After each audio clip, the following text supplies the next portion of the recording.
Hey guys, how's it going? And welcome back. Does fast charging harm the battery in your device? Like your phone, your tablet or iPad, your MacBook, your PC laptop, your Android tablet and Android phone. Okay, how about every piece of consumer electronics that's rechargeable, period? All right, but that's too long of a title, so we'll stick with this and you can apply it. Now, I want to point something out on Apple's website. As you all know, the iPhone 15 is the newest kid on the block this past year. And with that, it's all Type-C. Interesting. I would encourage you to go look at this yourself because then you can actually verify what I'm saying is true. Because I'm only going to tell you the truth. We encourage you to use any compatible USB-C power adapter. Period. Now, if you do need, of course, a new one, brand new, Apple has a variety of choices right up to 140 watt adapters, okay, for the USB-C. All right, that is a pretty gutsy thing for them to do because we all know that there is way too much scientific evidence to support and prove that fast charging any battery type whatsoever, including and especially lithium ion and lithium polymer, is not a safe practice. It can destroy batteries, it can cause them to puff and explode, but at the least problematic side, it is definitely going to compromise the health of your battery, which in turn, that health is part of your available amperage that you can charge the battery to, okay? So we know that there's way too much evidence to support this. Unfortunately, you guys and me have watched a lot of videos that are trying to say that it doesn't hurt anything, it's just fine, okay? And yet, it does hurt the battery. Even doing it once is harmful to your battery to fast charge it, okay? And it doesn't necessarily mean it has to be a 140 watt charger. It could be like even a 40 watt charger and you're supposed to be using maybe a 10 or 20 watt. My iPad, for example, that I'm using for my videos, is an iPad Pro 11-inch M2 chip in it, and Apple only supplies this charger. At least they supply one. And it's a 20 watt 3 amp charger. And it's like, okay, whatever. Okay, now, that all being said, there's a very bold statement from a company here called Asada Mobile that has highlighted only the words this: fast charging doesn't cause any more damage to your phone than standard charging. I don't know what kind of drugs they're on, but they best be starting to share with the rest of us because that is complete and utter BS, okay? And easily provable that that is a false and misleading misinformation statement, okay? Way too much science to back it up. Now, and you know my channel, part of my name is Kevy's RC, which means not only did I play around with a lot of toy grade garbage, but I played around with the awesomeness of hobby grade, very expensive toys that used very high performance batteries in the categories of lithium ion and lithium polymer. Now, I also have an extensive background and knowledge not only on those batteries and different chargers, including programmable ones that could easily blow those batteries to hell and then some, okay, especially if you try to super fast charge them, okay? Even though the companies did say, look, you can charge this battery at this rate of speed and it's fine as long as you make sure that your cutoff is at the said amperage. And it's like, okay, well, I'll let other YouTubers blow their garbage up because I'm not blowing mine up for that. But I did experiment with at least double charging rates, and yeah, it does charge it twice as fast, but guess how long that battery lasted? And that was lithium polymer stuff. Not too bloody long, let me tell you. And at $100 plus a pop for some of the batteries that we used to buy, and we also used to buy the really cheapies that actually did better, actually, than the expensive ones. Either way, they don't last long when you double your charge rates, okay? You have to experiment to get the knowledge, too. So, anyhow, and we didn't have the ability to go health status, okay? They would still just, you could overcharge them way too easily, but you'd have to program the charger for the proper chemistry for the battery type you're using. And we used NiCads, NIMS, lithium ion, lithium polymer batteries. And our chargers, which we still have one of these programmable chargers, we also have the just plug it in the wall, plug the thing in, and 5 hours later your battery's charged, right? Or 3 hours later, depending on the charger we have, right, for said battery type, okay? And like using the programmable is nice because you have precise control over it, more so than anything else on the market, right? But you're talking about batteries that are on their own in your hand, go into an item. When you're talking about phones and tablets, iPads, these things are built in. They have their own control circuitry that has to decide when that battery gets to stop charging, okay? And it's based upon the health status of the battery. And the lower your health degrades, the less amperage you can put back into the battery, okay? Now, you'll always charge to 100% of whatever that health status is, because you get 100% of 1,000 milliamps, or you'll get 100% of the 2,000 milliamps that's there, whatever, okay? Wherever your health rating is, you will never exceed the available amperage that's left over because the cells degrade. Now, I personally would rather degrade my cells over a couple of years than to have to replace my battery every 6 months to a year. Now, if you want to do fast charging and super steroid fast charging, you are also risking the fact that depending upon the condition of that battery too, and that you could possibly explode that battery and your device would in turn fly apart on you and you could actually cause a fire. You really want to do fast charging now? Because it's a real thing, okay? It can happen. It has been known to happen. It has happened. And people have also lost their lives. They've lost their homes, all because of being stupid about super fast charging these kind of batteries, okay?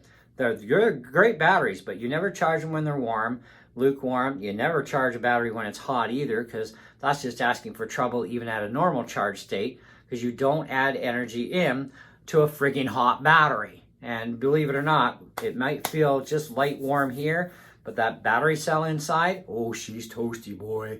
And you do not want to charge that for a lot of reasons. One, it's definitely going to degrade the battery health, okay, faster.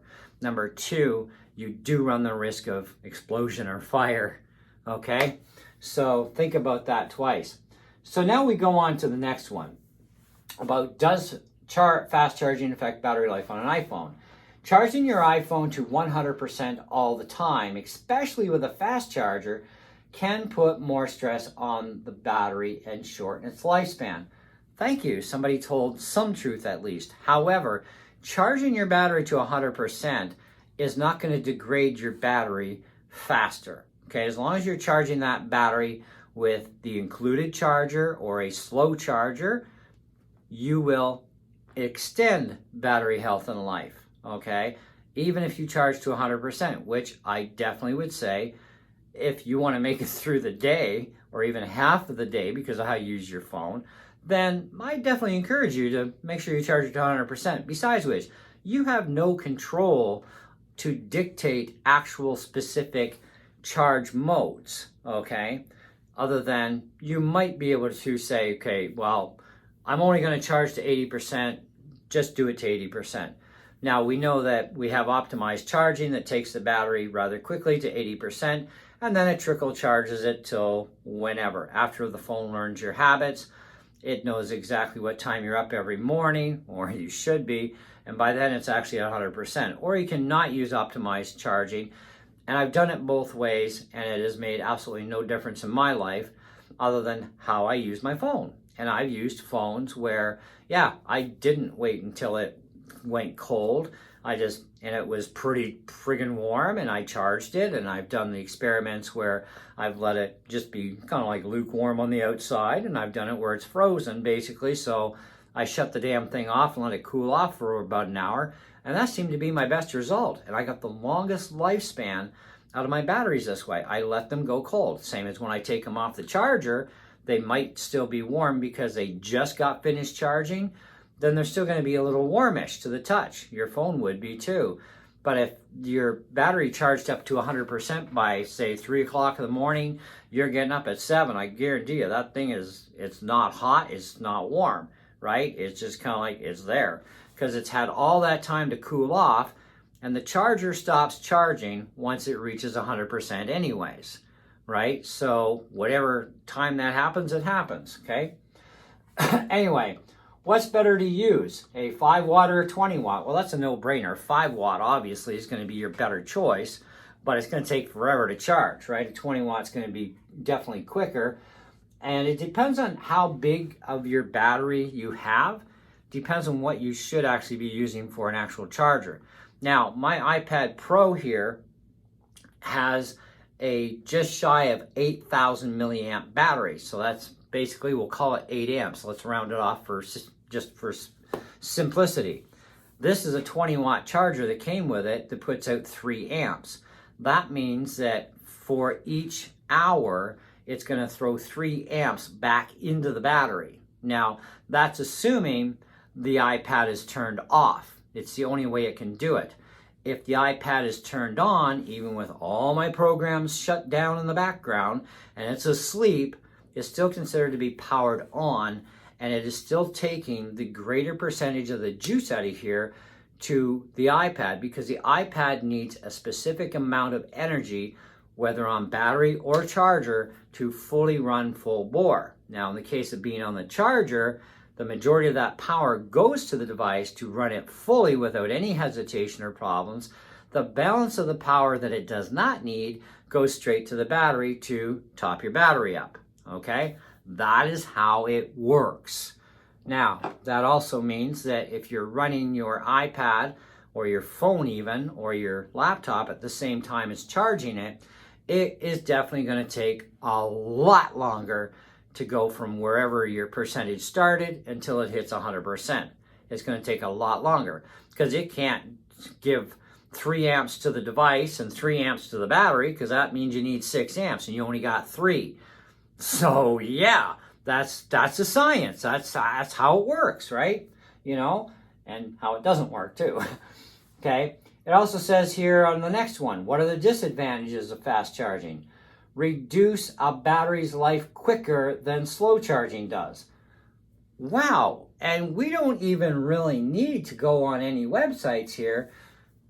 We've already proven that these noobs from up top who said it doesn't do any more harm, it's fine, to everybody else here saying, yeah, it definitely is going to reduce your battery life. It's definitely going to cause harm, right? And it does, right? Fast charging, here's one that's kind of interesting. Fast charging has little impact on battery capacity. Now that's a crock. We already know that. Okay? But has little impact on battery capacity, battery health. They're the same thing. Or long-term loss of vehicle range. Well, we're not driving around a bloody Tesla here, okay? So we can ignore the vehicle range part.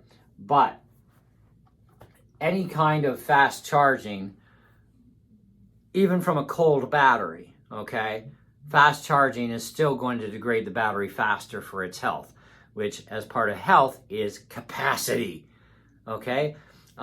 They kind of split these things up so it's supposed to be easier to understand, you know, and but people still don't get it, right? So that's why I'm trying to do it the best I can for you guys. Does fast charging shorten battery life? Okay. Repeated and sustained use of fast charging might hasten the battery's overall decline over time.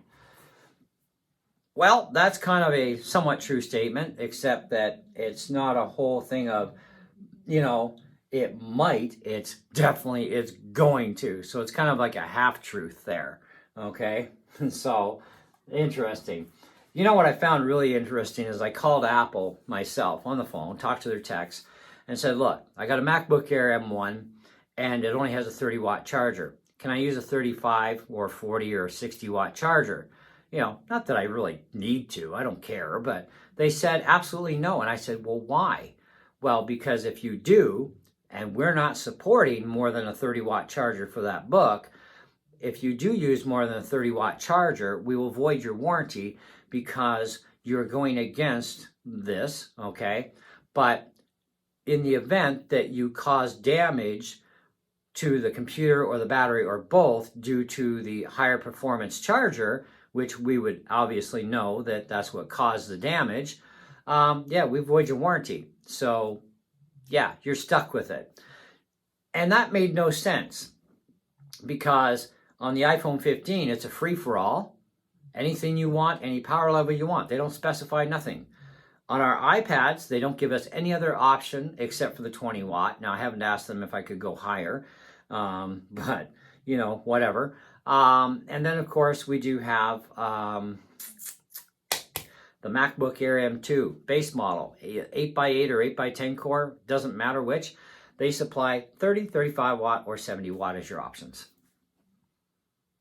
I get up to 70 watts. Now, I'm not allowed to exceed past 70, but at least I get 30, 35, or 70, and it comes automatically with a 30, unless you want a 35 or a 70.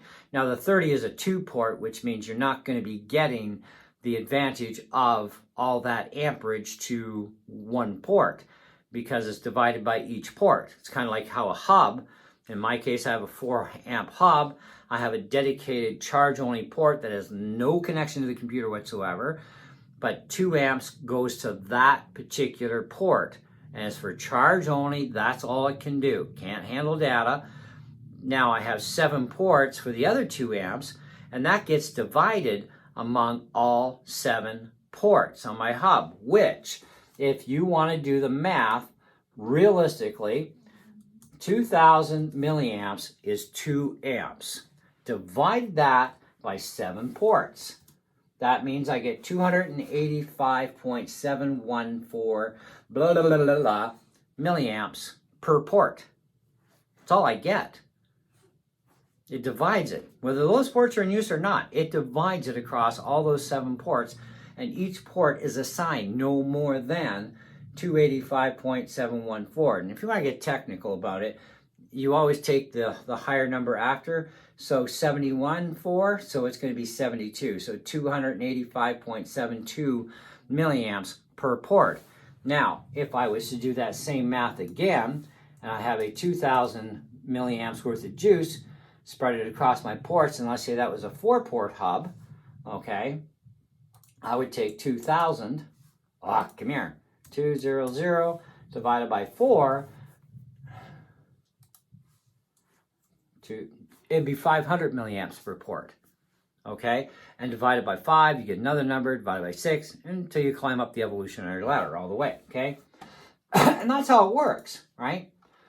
So there are hubs, of course, that can deliver even more power per port, but ching baby, if you want that kind of glory toy, okay? So, and you get all kinds of other information on Google, but you know, is like, do charger affect iPhone battery health? The battery health may be impacted by using a charger with considerably different specs, which could also result in a slower charging rate. Okay, heat and overcharging, well, that's the biggest pet peeve I have. You can't overcharge your battery. As long as you're using a like plug in the wall kind of, that's it. There's no way to program this thing. You cannot overcharge your battery. It's impossible. A fast charger cannot overcharge your battery. It goes to 100%, the circuit cuts off. That's all there is to it. That's in control of the device. Has nothing to do with this. This just supplies the power. Okay, now how much it supplies, well, that's what it's going to do or not do, right? And of course, whether or not your battery is warm or hot already at the time when you plug the dumb thing in. So, does fast charging affect battery drain? Despite not holding as much power as their lithium-ion counterparts, LiPoly batteries don't drain as quickly and may require less fast charging. But whether you have a lithium-ion or a lithium-poly battery in your Android device, fast charging won't affect its service life. That's a load of crap again. It's like, oh yes, it does affect service life. We already know this. Kevi has done years of research and experimenting in this area alone. Never mind the fact we do actually have some YouTubers, thankfully, on YouTube that also are sharp tools in the shed that also know that fast charging is definitely not a good thing. Okay? So, take it for what you will. But that is pretty much wrapping up what we have for you. If you have any questions, leave them down below and we'll see you on the next one. Ciao.